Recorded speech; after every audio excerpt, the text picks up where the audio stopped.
30 amerikāņu karavīri un ASV vēstniecības darbinieki 2 dienas mēroja ceļu no dislokācijas vietas Ādažos uz Dobeles novadu, lai piedalītos malkas sagatavošanas talkā Bērzupes speciālajā internāta pamatskolā. Dažādos ASV vēstniecības organizētos labdarības projektos karavīri iesaistījušies jau kopš ierašanās Latvijā. Pirmā talka notika pirms 2 gadiem Audžu ģimeņu mājā Zvannnieki. TV Spektrs stāsta plašāk.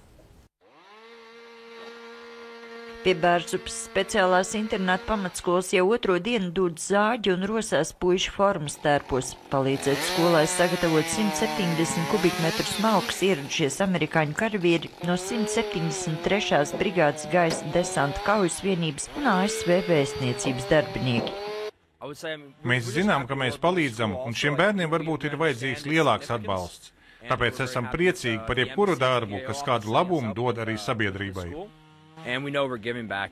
Arī skola par šādu palīdzību ir ļoti gandarīta. Kurtuvē, kas ar siltumu nodrošina visas 3 skolas ēkas, ikdienu jāieliek apmēram 1 kubikmetrs malkas, bet to sagatavot tikai pašu spēkiem ir visai grūti. Tur vajag arī speciālas tiesības, kas var zāģēt, nevar katrs iet un zāģēt.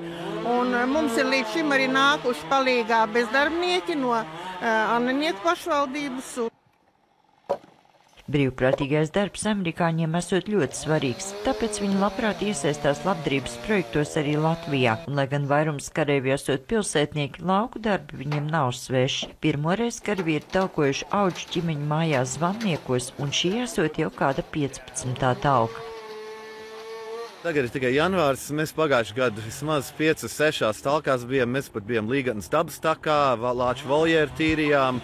Mēs bijām Zvannniekos pagājuši gadu, aizpagājuši gadu bijām Tilžā, mēs bijām Sprīdīšos bērnamā, arī tur iekšdarbs taisījām, krāsojam, špaktelējam. Karavīri ir gatavi, tie, kas viņi kaut ko prot, viņi ir mieru dalīties.